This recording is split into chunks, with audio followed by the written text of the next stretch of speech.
Welcome back. It's episode 4 of Timebomb, the Kylie album Showdown. Hello, Alan, and hello, Elliot. Hello. Hello. I can't believe it's episode 4 already. I know, right? This has become a bit of a habit, which we like. Yes. I tell you what, I'm really looking forward to this one. It is, because we're getting close now, aren't we? 10 albums left, I think, if I'm not wrong. 10 so we're left, getting close to the bone. Yeah. So yeah, I've got a few albums I really hope pop up tonight, but again, we're at the mercy of the wheel. And it's the wheel. Elliot, and of course the coin. Yeah. Also, someone in this podcast has been to see Kylie since we recorded last time. Yeah. And who could that have been? That'll be me. Hi, it's me. I've been tensioned. I've been tension toured. I could obviously talk for the whole podcast about the tour. All I will say is, as a Kylie fan for 30 plus years, my God, am I proud of Kylie. She is just on fire. And I'm also really proud of the audience that was there, because phones were down, people were just dancing, and it didn't feel like a concert. It felt like a nightclub. It was like 12,000 people in the Birmingham Arena, whatever it's called now, BP Poolside or something. And it was joyous. And people, Jazzy P came on stage. Need I say no more? I think that's such a lovely thing for her to do, though, wasn't it? A proper little nostalgia. Apparently, she was putting it on socials as like a bucket list thing for her 60th, and Kylie fans like jumped on it and were like kind of posting about it. And that's how it happened. But the fun fact is that me and Alan were both in the audience in 1991 in the Point in Dublin when she recorded the VHS of Let's Get To It, when Jazzy P was on stage. And I don't think she's certainly been on a concert stage with her ever since. So there was a moment at the end. I was very near the front, and she came out to the barrier. I accosted her. I told her I saw her in 1991. I might have cried. I might have hugged her a lot. I had a moment with Jazzy P, and it was just incredible. I really hope she's okay now. I do. I hope she's all right. After being attacked at a concert by you. Who was that guy? I could just a lot of emotions. Our man of Alan, I got you a present from the concert. Okay. From the concert. Well, no. It's a bit of ribbon. So no, I was confetti. I was online.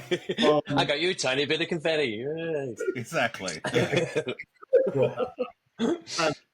I was online on a certain Chinese fashion website before I went to Birmingham, and what looked like some really decent knockoff Kylie Tension Tour merch was there for like €10 or something.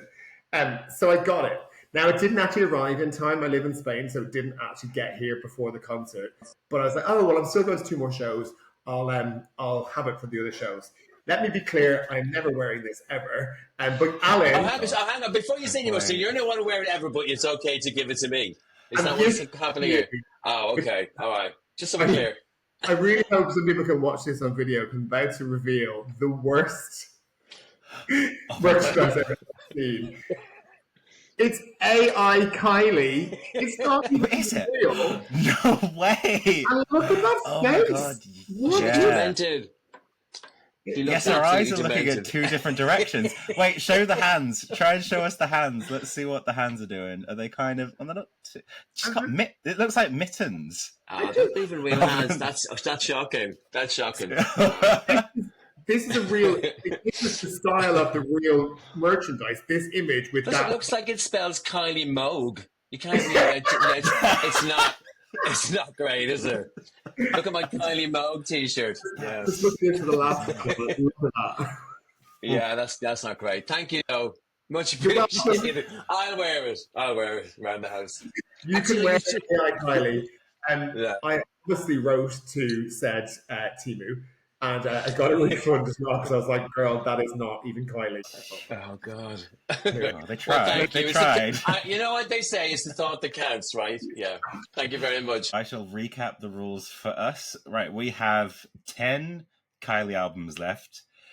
We're going to spin the Kylie Timebomb wheel, and we're going to randomly assign each one of you an album.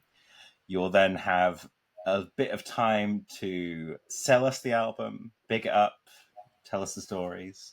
And then once you've both had a chance to talk about each album, then I will decide which one gets to stay and which one gets chucked into the Kylie Timebomb bin.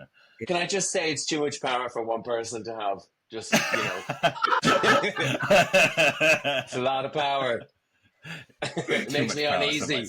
The wheel is looking like quite. It's looking quite barren. Because it is, and don't forget, we both still have a steal left as well. So we all, of course, yes. Thank you. Power, Alan. We've got a steal each. Before we start, I need to work out who is going to pick from the Kylie coin. Well, I picked first last week, so you go, Gary.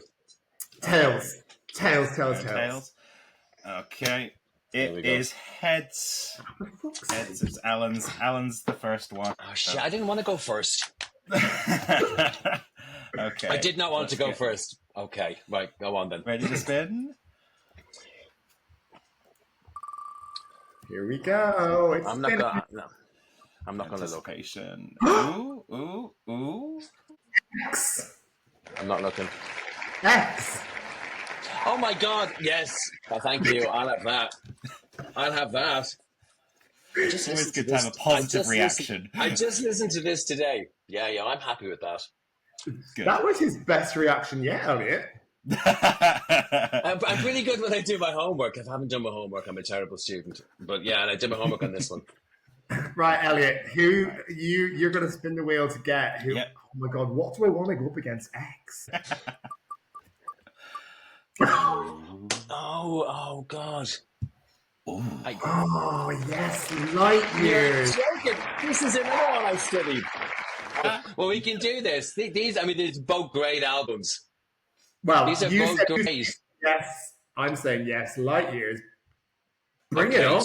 So no steal this week. Okay, let's do it. So you're both happy. You don't want to steal from either one. You're both happy with your assigned I'm not going to. No.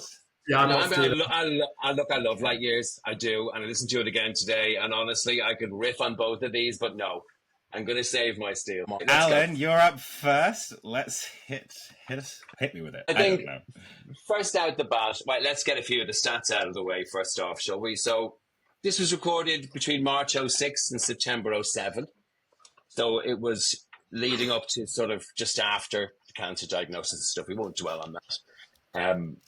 But I think X is probably one of the most divisive, I think, amongst the fans of all her albums, without a shadow of a doubt. Let's start with the singles, shall we? We'll go into Two Hearts, right? Because I would think, without a doubt, this is probably the most controversial first single off a Kylie album.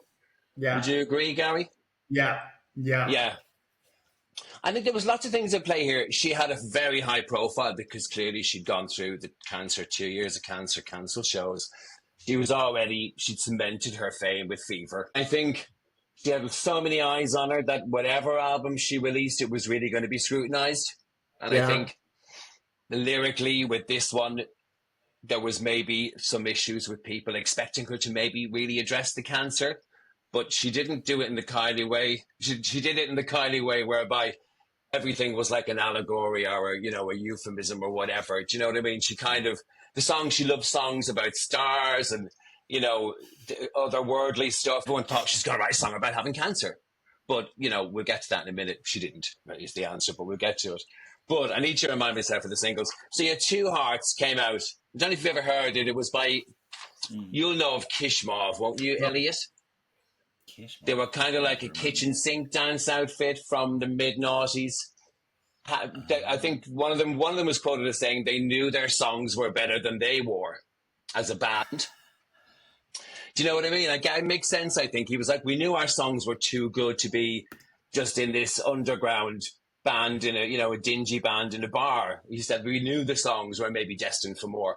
So Didn't also do All the Lovers? Weren't they behind All the Lovers? Yes, yeah, Yeah. they were. I mean, they're seriously talented bunch, really, in hindsight, But she heard them. They brought out Two Hearts, and she heard it and just wanted it. Now, it's kind of a song. It's like how would you describe it? Cyberpunky kind of slightly. It had not Kylie really. It was kind of 70s in its production and chugged along. I think just people just weren't expecting it, were they? The vocal delivery was really different. I read today, I was watching a piece where they actually brought her back into the studio to re-record it because Kylie sings in a very clipped, almost English accent sometimes. I don't know if you've noticed it. Her diction's very good. And they actually wanted to come back in and use less diction and just be like lazier when you're singing it. It's very louche, isn't it? You can tell she's having fun with it. But Ivan and I went at the time, okay, I'm not sure what's going on here. Great video. But now I love the song. It's grown on me over the years. At the time, I didn't really rate it. I thought, oh, this is a misstep. And I think it was in terms of impacting. And maybe the album then the singles run and that maybe didn't quite recover from that first little mishap. Yeah. There was expectation, though. I think she was going to come back with something big. She'd just done like the Showgirl Homecoming tour the year before, and she was back. And I'm with you, Alan. I remember being just a bit like, I wanted Dance Kylie back, and we didn't get it. I now love the song, and actually, I remember on the tour, the song did kind of it came across well.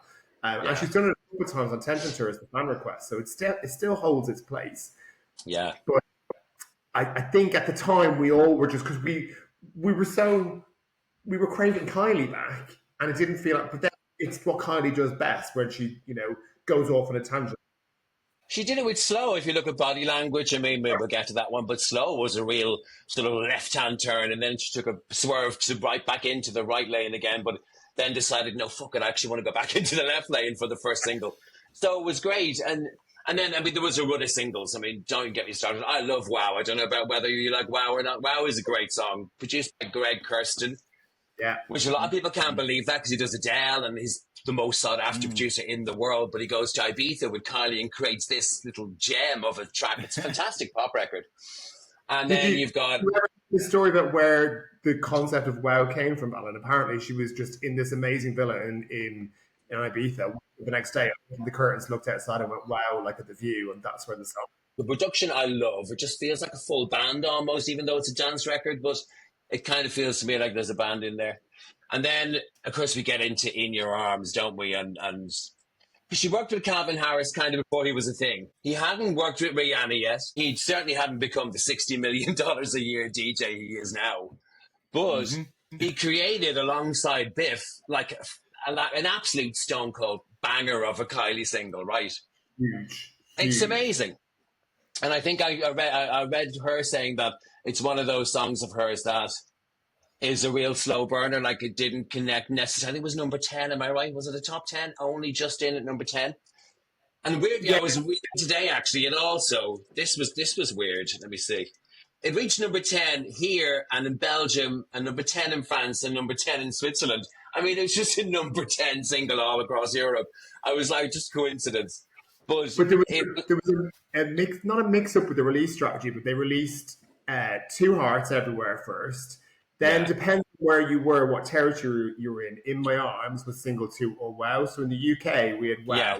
I think that was because she'd gone on the X Factor and performed it. And this is when, iTunes and stuff was at play. So Wow was in like the top 40 for weeks before it was formally released because it was just. I remember that now. Yeah. And I thought that's why they switched the singles, but In My Arms was single 3 in the UK, but single 2 in Europe. So I think by 3, everyone had the album anyway. Yeah, you're right, actually. Yeah, but I mean, the album over time, it's one of her biggest sellers. It's done 1 million now. Like, it's gone on to be. I mean, that for Kylie is fairly. She's had 2 or 3 million selling albums. 4 maybe, I think. So I would never. I looked into it, and I would never have thought that would do those numbers, but it has over time ended up being, I think, her 5th biggest seller of all time. Wow. But it's solely down to those great songs, because In Your Arms, even though it doesn't In feel my as... arms. It's in my arms. Get it right. I'm thinking of Milo, actually, aren't I? Yeah. But In My Arms, I think it's not as Calvin Harris-y as what he went on to make with Rihanna and sort of whoever else. I mean, he made songs for everyone, didn't he, at that point in time? It feels... It's obviously Calvin Harris, but it's really Kylie, isn't it? Yeah. It's just a great Kylie song. I think it was supposed to be single one, if I remember rightly, and it got leaked. Fair Universe, yeah. My 2 hearts went as single one instead. And I also had this kind of, what would have been different had she have come back with X leading with In My Arms, because I think that's what people wanted. Yeah. They're a great album. I think the marketing was a little bit like, again, they let her down sometimes, the marketing and sequencing the singles and stuff like that.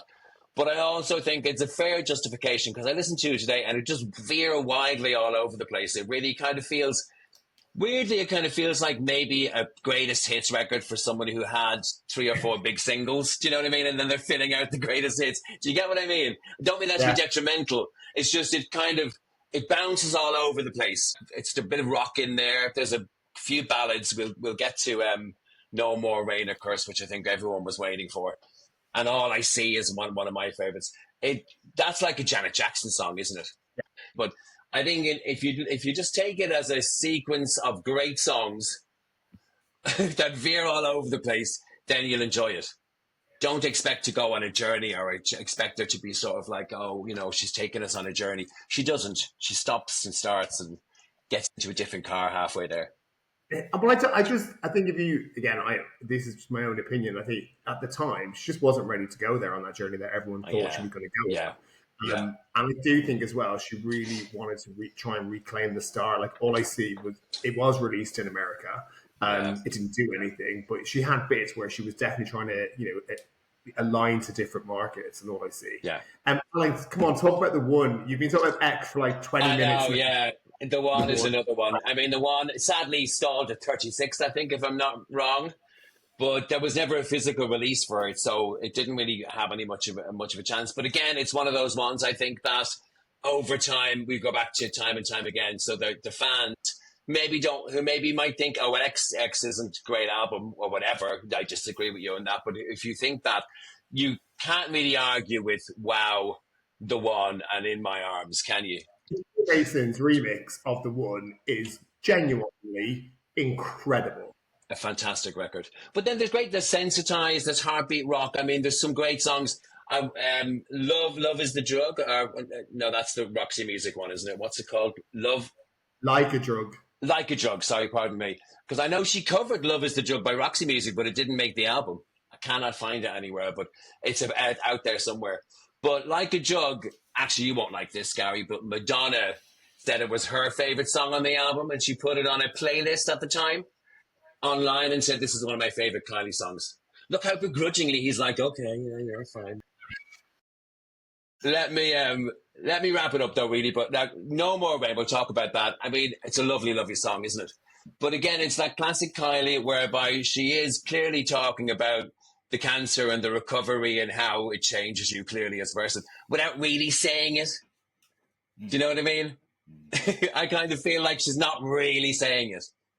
Well, there's the kind of spoken bit all about the glitter drop fall and she was waiting for it. Like, she definitely, you knew listening to it, it was the song about how she felt when she had cancer.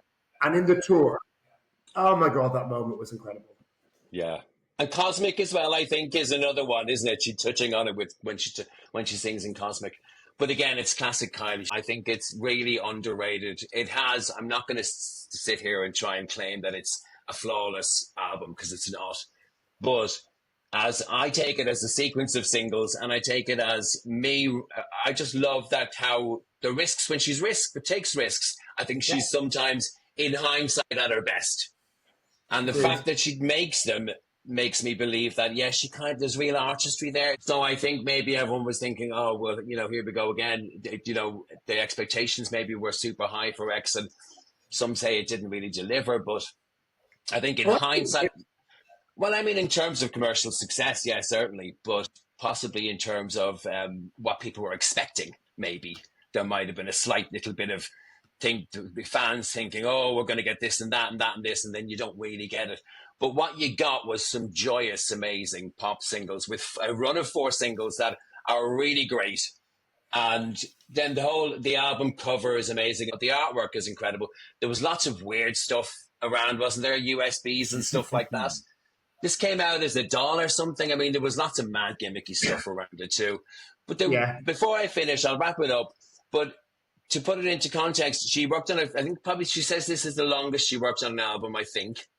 Maybe longer with some of the newer ones, but this is the longest at the time.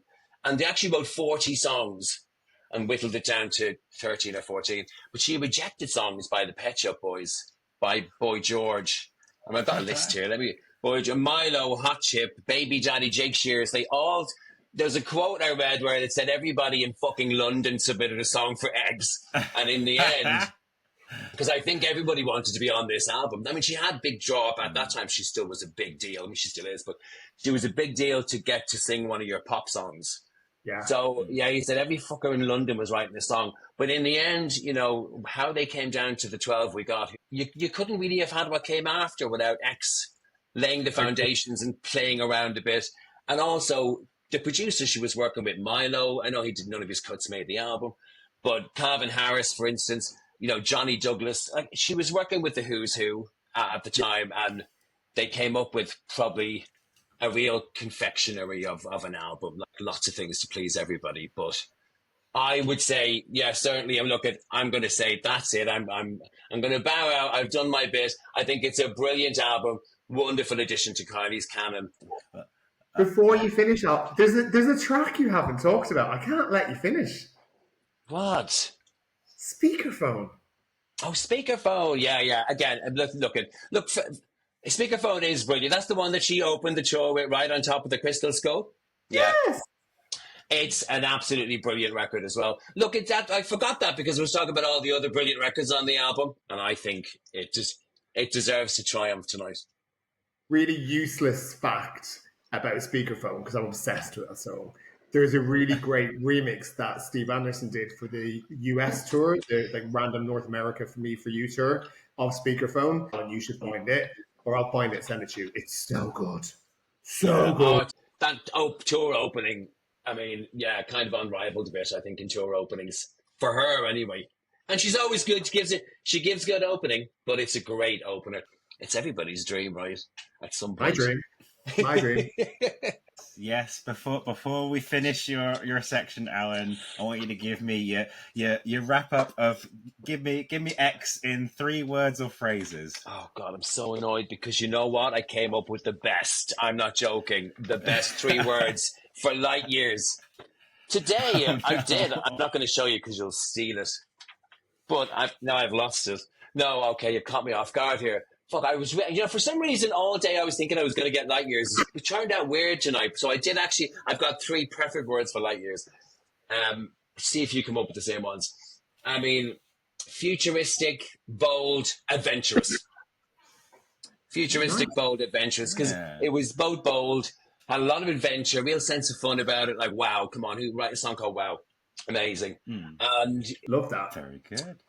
Well, I guess we are moseying right on to Gary, and we're on to Light Years. Light Years. Alan, you've done a good job there, I was going to, at the start of the show, I was going to say you've no chance. I'm actually going to have to work hard for this because you've just done a very good sell of X. Well done. Mm-hmm. And actually, I'm going to go and rediscover X because I don't think I give it enough love. But an album I do give a lot of love to is Light Years. So I don't have the stats like Alan does, Elliot. I don't do the homework. I just know. You've had 4 weeks. Hello. Jesus. It's all in his brain. Look, whatever. Right, so Light Years, it was the album that returned Kylie to mainstream pop. She'd been away in her wilderness era, which I'm still excited to talk about when we get to it. But there was rumours coming, Kylie's going back to pop. And my God, did she go back to pop. We land with the video, the gold hot pants, which have become a bit of a topic that we wish could get less airtime and actually talk about the music, not the hot pants. But the video, the girl hot pants, the music, spinning around was the return to form. And it went to number one. Like, we'd gone from, as Kylie fans, having... Can we just talk about this for a second? What? Because it went to number 2. It didn't. Yes, it did. How did it went to number one? Light Years, the album. No, Spinning Around. Oh, sorry, pardon me. Sorry, I thought you were talking about Light Years. We'll get to that. Well done for telling me that, because I didn't know what position Light Years got to in the chart, so at least I know now. Number 2 album, number 2 album. Spinning Around came first, number 1 single. Kylie gone from having... Like, she was still getting top 20 hits with the Impossible Princess singles, but they weren't hitters, right? They were in top 20 out. Like, it was not performing. And I think she got 2 weeks at number 1. She was everywhere. She was on every TV show. She was on Party in the Park. She was everywhere. She had sexy dancers with her, and she was just back and she was dancing, and it was just joyful. And Hannah, what's the song called? This is typical Kylie. This is when we had physical releases and we got B-sides. So before we got the album, we got Spinning Around, and the B-side was Paper Dolls, which is this beautiful ballad. Yeah.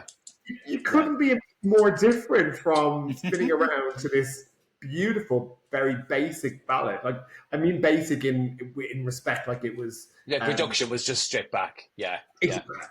Just her and her voice. Yeah, but she was good at that. She always gave people a little extra something, because back then, I think it was the year 2000. Yeah, I mean, there was the CD single was king still then. It was about to die. It only had about 5 years left in it, but. Yeah.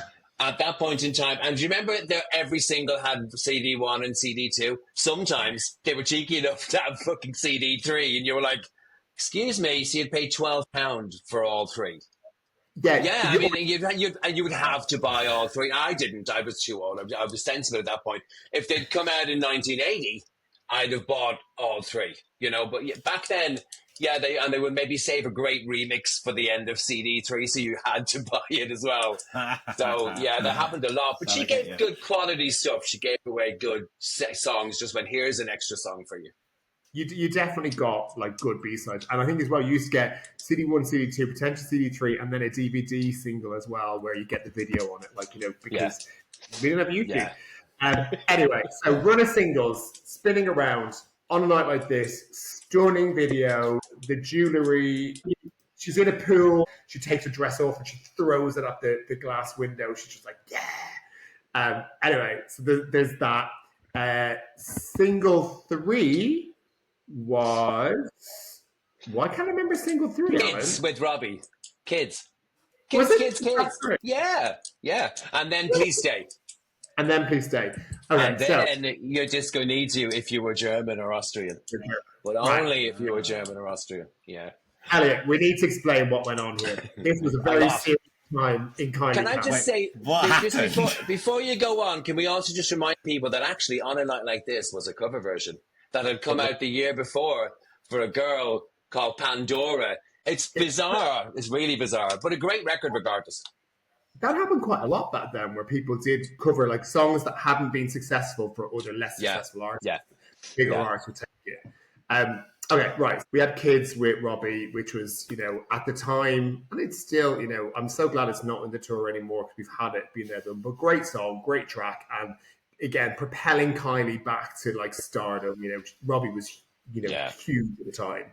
And then in single 4. Now, in the UK, single 4 was Please Stay, which is my husband's favourite Kylie song. Although, at the time, Kylie fans loved Your Disco Needs You.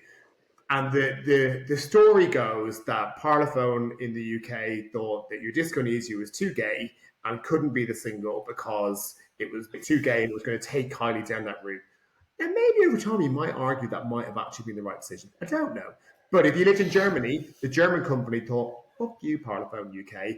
They released physicals, which I have, and some really good remixes. And they made a really cheap budget video, but actually it's kitsch amazingness. It's like awfully great. It's kind of genius. And Your Disco Needs You has stood. Yeah, it's brilliant. Elliot, Your Disco Needs You, right? Oh, yeah. Of course, because I know it. Should have been a single. It stood the test.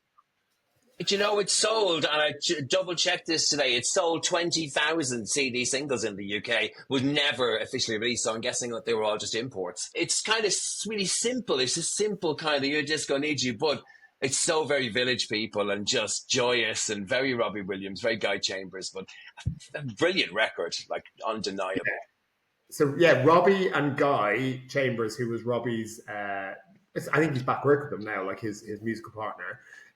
Were supporting Kylie with loads of songs with this album, Elliot. There was another song they did, which I not my favourite, let's be honest. One that is my favourite, and I, to this day, still think is an absolute Kylie genius track. Alan, do you know what I'm going to say? Let me try to think. So it's not Love Boat? No. Because that's Steve Anderson, isn't it? I do like the flute. I like the flutes at the beginning of Love Boat, to be fair. I listened to it again today. No, let me think. So is it maybe Butterfly? That would be like my second should have been single. Butterfly was incredible. Disco Down. Oh, Disco Down, of course. That's the other one that Robbie and Guy worked on, I think, is it? Because I know they worked on 3.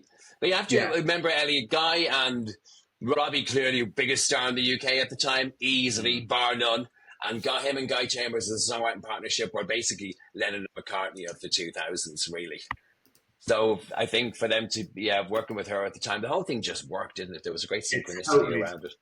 Yeah, totally did. And had we have gotten a disco tour after disco, actual disco, COVID disco, like Disco Down would have 100% fitted in the disco era. Like it is just the perfect disco track, and it's just. I remember going to a Kylie night after one of the shows in Manchester one time, and being in a nightclub in a bit of anyway. There's a story about where the nightclub was. I'll tell you that off camera. But the Eagle. It wasn't the Eagle. Jesus, if it was the Eagle, I wouldn't be having to go off camera. Let me just say, it was a Chinese restaurant. There was I definitely saw a couple after party things they did at the Eagle for this Tension tour, and it looked busy. Yeah, absolutely. Of course it did. Of course it did. The gays, those gays will still keep dancing for Kylie for hours on end. 100%. No, this was one that used to be like a Chinese or a Thai restaurant during the day, and at night time it used to become a nightclub. And anyway, I heard this song at this club, and I remember thinking, I never thought in my life I would hear Disco Down in a nightclub, and it was just joyful. Under the disco ball, it was amazing. Butterfly, as Alan said, is like the club track of the album. On the tour, Butterfly was just brilliant, really, really clubby, and I love that style when Kylie goes down there. And I want to say, I think it got some club release somewhere, but it was really good. Some other good songs on the album. Under the Influence of Love is a really nice track. I'm So High, probably not so much for me, but I really like So Not Goodbye as well. Another really, really great track. There's I would say, really, actually, looking at the list now, I'm looking at I'm So High, probably the only filler for me on the whole album. She even did a secret track, which, it's now just, it's available on Spotify. I have it written down. So you had to rewind track 1 on this on the CD. Did you rewind track 1? Rewind back through it in your CD player, so you'd have to hear it go back, and only then would the song Password start playing. But in the advent of Spotify, Password, I know it's really weird. But now on Spotify, when you go to Light Years, it's the first song. Yeah, and it doesn't really sum up the album, does it? It's a strange little anomaly. Probably could have maybe not have been on the album, and it wouldn't have really made much difference. But yeah, there was also some not. It was a bad time for me with this album, Elliot. This is a very sad story, Alan. I don't know if you were still in Dublin at this point, but she toured for the first time properly in Europe. She toured in Australia with the Possible Princess, and she did a couple of shows in London. But actually, she was proper touring again for what was called the On a Night Like This tour. And the first show was meant to be at the RDS main hall in Dublin, and it fucking snowed. And they couldn't get paid from the UK. The first show of the night of the tour was going to be in Dublin. I was going, obviously. Alan, were you there? No.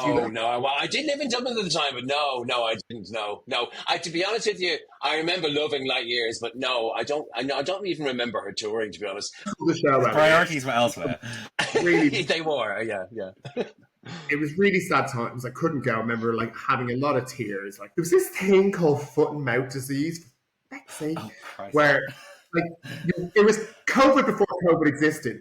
So it was in cattle or something, and it was really frowned upon to travel between England and Ireland because you could be like you had to walk through like disinfectant at the airports to get through the airport. But I'm telling you, I was like, I am not missing this tour by hook or by crook. I am going. So I got tickets for Cardiff, and me and my best friend at the time went to Cardiff, and we saw her. We saw the Unlike This show. What venue was she doing? Smaller venues then? I don't think she'd quite progressed onto fever level yet. Actually, she was still. Luckily for her, she said, "Let's take baby steps." So I think they were theaters rather than arenas, weren't they? So she was doing Hammersmith Apollo, but ended up doing like 7 nights because it kept selling out. Interestingly, because there's not many venues in Cardiff, it was actually the arena in Cardiff. And she filled it. She absolutely filled it. But like in Manchester, she played the Apollo, and then again, I think she did like a week there. So it was all kind of theatre shows, but ended up kind of overselling, and she could have done arenas. And then she went to Australia with the tour, and it was at the time the biggest selling arena tour of any Australian artist. And like she did like nights and nights and nights in Sydney and Melbourne. It's time for a fact. It actually made 5 million Australian dollars, just the Australian leg. Now, in the year 2001. So, yeah, one of the biggest tours of it in Australia, like ever, you know, in terms of the year and the size and everything else. So, yeah, and they loved Light Years. And it was her first, believe it or not, Australian #1 album. There you She go. hadn't gotten to the summit with the previous 5, 6, what we're talking about, 5 or 6. So first 7, actually, the first one to hit #1. So they loved the Light Years era. They did. And as well, we shouldn't talk about this era without talking about the fact that she played the Olympics. So she opened the Sydney Olympics, which was just, again, like as a fan, I'm going, she's come back from the wilderness where honestly we thought the career was, I still loved it. But we did think her mainstream career was gone, and she comes out on like a surfboard, and she's doing Dancing Queen and On a Night Like This in the headdress. That's where that started, and she was just huge. I think the showgirl was born that night, wasn't she? She was kind of born because ever since then she just started to love a headpiece and feathers and whatnot. It had started in the Intimate and Live tour in Australia because she'd done Dancing Queen and that. Because that's when she really started working with Willie Baker, and Steve Anderson was producing the music and stuff. So they started to bring that element in. But then it grew from that. Like if you think Intimate and Live, effectively she did Dancing Queen, which then became the Olympics. Like how do you go from playing theatres to a underperforming album to then that? Like huge. Elliot, there you go. There's my sale. It was amazing. Oh, and the imagery. Sorry, before we go, let me just show you to camera. Like, this is iconic. I didn't get to show mine. Yes, that I showed it for you, Alan. Yeah, we saw. Oh, did you? The X cover. Yeah, we did. There you go. See, and to be fair, I love that album cover. Shot in Ibiza, that was actually. Oh, is it? Wow. She's quite fond of a week in Ibiza, as our Kylie. Yeah. So go on, Gary. Go on. Give me your final wrap up. Give us the 3 words and 3 phrases that summarize Light Years for you. Well, I now feel pressure because Alan said he had 3 great words that he's already made. Well, I'm just gonna. Let me find them. Eyesight. He may have lost them. I'm not gonna tell you. I'm just gonna see if you come up with the same 3. Okay. What were yours again for X? What was yours for X tonight? Oh, what did we say? Futuristic. Adventurous, bold. Okay. This was smart because it was absolutely smart. The music was smart. The ear was smart. It was all a smart move. Cool, smart, cool, and pop. And I know we've had pop a lot, but we come back from indie, right? So you can't actually not have the word pop when we talk about Light Years. This was the return to pop. Smart, cool pop. There you go. Smart, cool pop. Boom, boom. Stunning. Well, I would have said, and only because I feel like the album conjures this up for me, but I said Poolside, Sunshine and Cocktails. Because I just think that album for me, it's kind of like the cover summons up Sunshine. And then you just want to get really drunk because the songs are like poolside, dance, great. I'm selling your album now, aren't I? I want to retract everything I said for the last minute. Okay, well, strip to the that record. Is inadmissible. I was just making a passing comment. So you just really want to go on holiday. Is that what it is? I really want to go to Ibiza. Fucking, I don't even care if she's there or not. Just genuinely go to Ibiza. Okay, right. Okay, but it's verdict time. This is a tough one, Elliot. I don't It envy is a you, tough Elliot, one, yeah. actually. No, because they're both very strong albums, and you've both made really strong cases to go with them. I think with the timing and the placement, I think it has to go to Light Years. Yeah. Only I feel because of the way it is and the way the pathway it leads for everything else that follows it, I feel. As much as I loved... I'm so sorry. But you did make it real fucking hard.